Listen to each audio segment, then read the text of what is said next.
ಏನ್ ಸರ್ ಇದು? ನಮಸ್ತೆ, ನಾವೆಲ್ಲ ರಂಗಭೂಮಿ ಕಲಾವಿದರು. ಒಂದು ಕನ್ನಡ ಸಿನಿಮಾ ಮಾಡೋ ಉದ್ದೇಶ ನಮ್ದು. ಏನ್ ಫ್ಯಾಷನ್ ಇಂದ ಬಂದಿರೋದು. ನಮ್ದು premium quality kurtas, kurta sets, light wear ಮತ್ತೆ ಟೀ ಶರ್ಟ್ಸ್. ಹೋಮ್ ಮೇಡೇನಾ? ಶೆಟ್ರ್ ಮನೆ ತಿಂಡಿ ಅಂತಾನೆ ಇರೋದು ಅಂಗಡಿ ಹೆಸರು. ನಿಮ್ದೇನು ಶಾಪ್ ಇದೆಯಾ? ಆಂಟಿಕ್ ಪೀಸಸ್ ಅಲ್ಲ? ನೈಟ್ ವೇರ್ ಇದೆ, ಹೂಡೀಸ್ ಇದೆ. ಮಕ್ಕಳಿಗೆಲ್ಲ ತುಂಬ ಇಷ್ಟ ಆಗುತ್ತೆ ಈ ಥರ ಕಲೆಕ್ಷನ್ಸ್ ಎಲ್ಲ.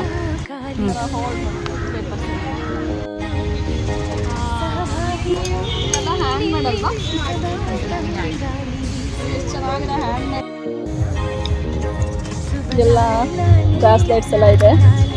ಈ ಫುಲ್ ವಿಡಿಯೋ ನನ್ನ ಯೂಟ್ಯೂಬ್ ಚಾನಲಲ್ಲಿ ಇದೆ, ಬಯೋದಲ್ಲಿ ಲಿಂಕ್ ಇದೆ. ಪ್ಲೀಸ್ ಫ್ರೀ ಆಗಿದ್ರೆ ಒಂದ್ಸಲ ಚೆಕ್ ಮಾಡಿ, ನೀವು ಒಂದ್ಸಲ ವಿಸಿಟ್ ಮಾಡಿ. Thank you for watching. Bye.